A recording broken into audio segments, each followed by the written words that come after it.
you mean on steroids or anything? Yes. Is that new? Maybe like the last month or so.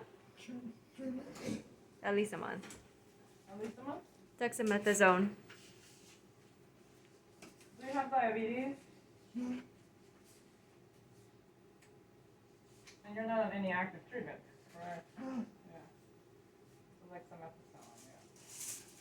So you were already on that when I saw you. Yeah. He's on baclofen now. Okay. He's up to 10 milligrams a day. And he's going to be starting pentophylline. Pentoxifylline. Pentoxifylline. Dr. Koenig, I think. I got the prescription tonight, so I'll start Okay. tonight. And he started vitamin E yesterday. Okay. Good. But that's not. All right. So these are the comparisons. I think that was Dr. Gamlis. I think mine was not different. I think mine was. Pop, pop, pop, pop. Pop, pop, pop. Yeah, this is the last time I saw you. This is today. So there's definitely a lot of irritation in the vocal cords. So I don't think it's the motion that is the problem. I think it's just, you see this white stuff and then the redness. Okay, E. Right, so they're not nice and smooth and white like they were before. Now, why you have that? Right, so it's possible that you had a tube and that, maybe irritated, maybe it was difficult to intubate you, maybe they hit the vocal cords a couple times, if they have to intubate you for it, so that can cause a little bit of trauma. That's one possibility. Probably the more likely one, especially because of the redness. When you have some redness, it means some blood vessels probably, were broken, and then you have some swelling, and that can lead to some changes on the other side sometimes. So that's probably a strong possibility. White changes, so similar to the ones here, could sometimes be seen with fungal infections. But you were on the steroids for a little while already, and you were doing okay, and this was perfect. I think most likely it's related to, trauma from intubation. Of course, as long as you were intubated, right? If not, then it definitely wasn't it. Now the thing is, I would not inject while things are acutely inflamed, right? Because then, we won't get the best possible result, and we may put too little filler if there's some swelling, and then the swelling comes down, and then we put too little, right? So we need to make sure that it resolves.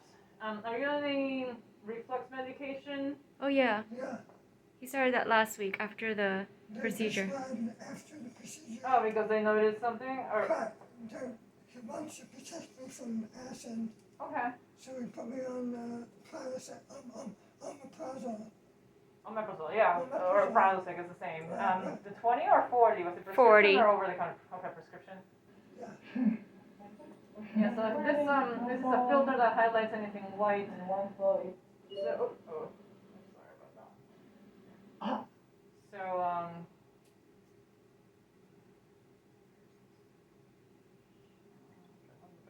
So, yeah, so this area again is a little bit white and bumpy, and this one too. Sometimes we see those changes, people who have severe reflux, but it just doesn't make sense in such a short period of time to have something develop from reflux, or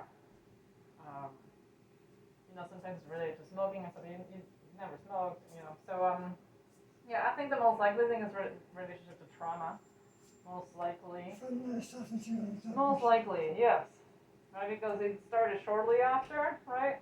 Sure. The horses, he got worse maybe a little bit after. It definitely got worse right after, but even before that, it was getting like weaker and So before that, okay. not even that strong. But it's worse now. Like at least you can talk a lot more before this, before the Okay. stretching. I mean, yeah. Infected. No, again, candida, which is a fungal infection, is possible. It's just you don't have necessarily the risk factors for it. But we could try a little antifungal and see if the you know, if the white spots go away. I think the redness seems more related to trauma. You know, if everything had changed before, then it's, you know, it's a little bit tricky. I don't know, maybe you have started developing some changes before.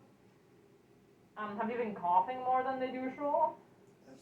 Okay, that can cause trauma to the vocal cords too. So if you've noticed that in the last few weeks or since I last saw you, you've been coughing a lot more than normal. That can certainly lead to irritation as well, and some changes like this. It's just very hard to say exactly what it is. I mean, you know, I'm not concerned about, you know, malignancy or anything like that because of the short interval, of course, you know, or pre-malignant lesion. It looks more like a reactive thing, Okay. right? Especially considering that it looks so, you know, perfect. You know, they're cool. Yeah, so healthy, right? Except for the lack of motion, but how it appeared, yeah. The colors are always a little bit different. You see how the pink is different, but you still see how white they were, right? Yeah. So, will that heal on its own? It's just a matter of time, or is something At more? least part of it will heal. So these are the considerations. Oh, let's just watch the video when it vibrates. So it's not really vibrating anymore. That's why or not coming together. You see now there's a big gap. Yeah. Can you go higher pitch? I mean that's in part from inflammation and you know, but again, let's see what it looked like before.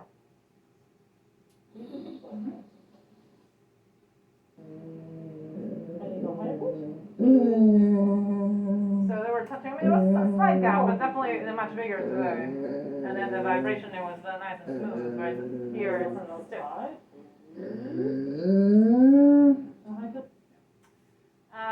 All right. So when are you coughing? You feel like it's saliva